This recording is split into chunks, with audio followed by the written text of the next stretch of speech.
For a couple of weeks now, we have seen more reports of temporary shutdowns of some terminals or security checkpoints in large city airports such as Houston and Miami.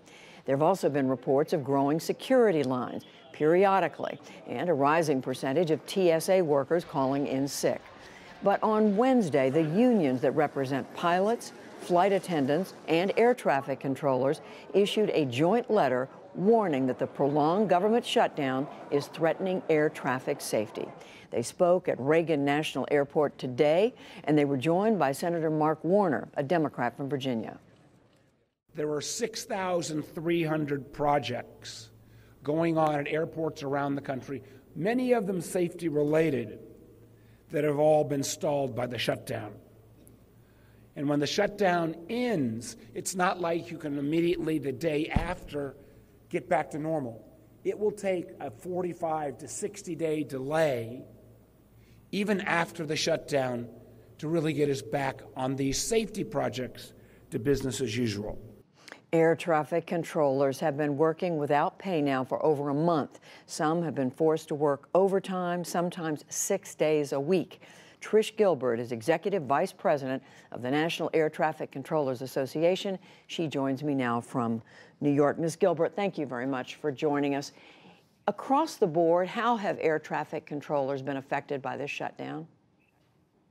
Well, you know, depending on where they're working, they're handling it a little differently. They're all coming to work, as you've mentioned, since the shutdowns occurred, without receiving pay. They're working overtime without receiving that pay, working holidays, weekends, nights, to be there to provide the service that the public deserves, safe passage through our airspace to get goods where they need to go to keep the economy moving. They're there, but the strain is becoming significant. Each day this shutdown continues, they worry about their next paycheck. And now we're set to get a second paycheck without any pay in it.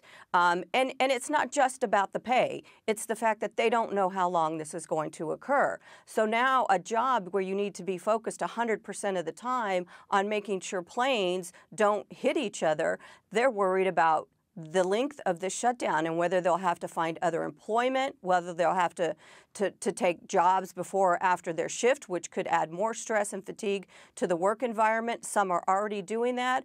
Or will they have to sell their homes or move? What are they going to be able to do? They don't know how long their savings will last because they don't know how long this shutdown will continue. It's really an unreasonable thing to ask of American citizens that provide service for American citizens. Trish Gilbert, how are you getting information about what these air traffic controllers are thinking and feeling right now? Well, I represent the 20,000 safety professionals in the FAA, 3,000 that are furloughed without coming to work and not getting paid. They will get their back pay, as the law says, when we open.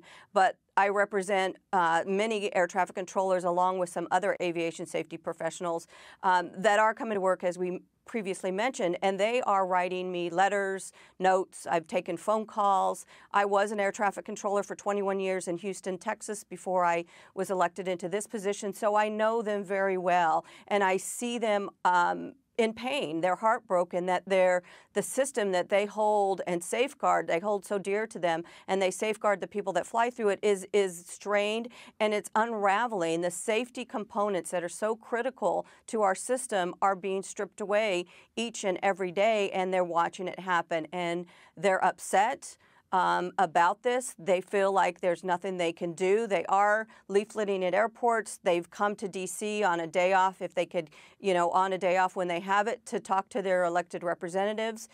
They are also talking to the media across the country. They are really, really trying to help all of us that would like to see this government running at full capacity so we can ensure safety back open. We need the government back open, and we need it back open yesterday. We cannot sustain this irresponsible and reckless government shutdown. This has to be, if not alarming, at the very least concerning to Americans who are listening to this, who are watching you right now. Give us a sense, take us inside the job, say, of an air traffic controller who comes to work, who is worried about, as you say, how they are going to make their next mortgage payment, or whether they're going to be able to afford what their family needs. How does that affect the work that they do?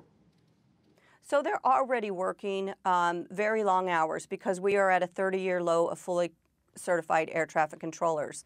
And now that staffing crisis will continue even well after the government opens. So they're going to look forward to many, many years of mandatory overtime to keep the system running because they've quit hiring. They've shut our academy in Oklahoma City where our new hires start their careers. We have 2,000 out of 10,500 eligible to retire, likely will go out of frustration. So they're looking at a career of many months and years of working 6 days a week. So they're frustrated with that.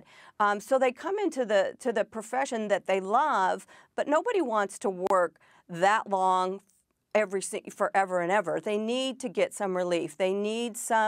We need to start hiring more once this ends. We need to work on training, all the things that we're not doing now in this government shutdown. We're not training people to replace those that are getting fatigued and need to focus on, again, separating planes, preventing them from hitting each other. I am getting notes from people that are saying they're making mistakes that they hadn't made in the 10, 15, 20 years of service that they've been an air traffic controller. They're making them because they're stressed out, because they don't know when this is going to end, and they're distracted. And we can't have that. We cannot have that in our system. It's unsafe, and we need to open the government, get them paid, get their support team there, our quality assurance people, our training teams, all of them there. So make no mistake about it, we hear you saying that safety is being compromised right now.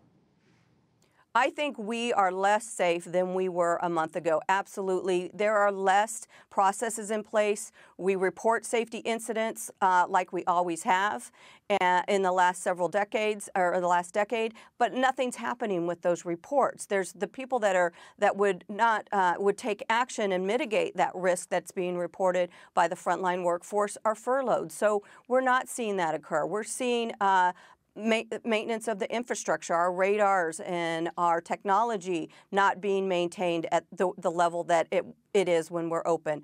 It's a fix-on-fail type policy, and that's not adequate as well. So all of these things add risk into a system that needs to be completely safe for the American public. It is an alarming account, and Trish Gilbert with the Air Traffic Controllers Association, we thank you very much. Thank you.